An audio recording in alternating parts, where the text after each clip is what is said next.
ఎట్టకేలకు కన్నప్ప థియేటర్లలో అడుగుపెట్టింది. ఈ సినిమాపై మొదట్లో బాగా నెగటివిటీ స్ప్రెడ్ అయినా సాంగ్స్ అలాగే ట్రైలర్ రిలీజ్ తర్వాత కొంచెం కొంచెం పాజిటివ్ గా మారుతూ వచ్చింది. సినిమాలో ఏదో విషయం ఉందనే అభిప్రాయాన్ని ప్రేక్షకుల్లో కలిగేలా చేసింది. అందుకు తగ్గట్లుగానే ఓవర్సీస్ రివ్యూలు పాజిటివ్ గా వచ్చాయి. కన్నప్ప ఫస్ట్ హాఫ్ కాస్త స్లోగా ఉన్నప్పటికీ సెకండ్ హాఫ్ అద్దరిపోయిందని అంటున్నారు. ప్రారంభ సన్నివేశాలు నెమ్మదిగా సాగుతాయి.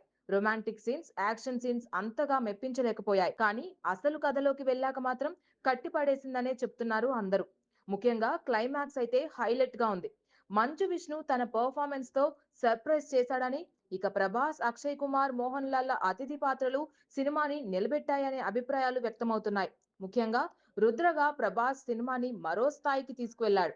అలాగే సంగీతం కూడా సినిమాకి ప్రధాన బలంగా నిలిచిందని చెప్తున్నారు. ముఖ్యంగా శివభక్తులకు ఈ సినిమా నచ్చే అవకాశాలు పుష్కలంగా ఉన్నాయనే కామెంట్స్ కూడా వినిపిస్తున్నాయి. తెలుగులో కూడా పాజిటివ్ టాక్ వచ్చి శివభక్తులు అలాగే ప్రభాస్ అభిమానులు ఈ సినిమాని భుజానికెత్తుకుంటే మంచి వసూళ్లు వస్తాయనడంలో సందేహమే లేదు. Politicos rating 3/5.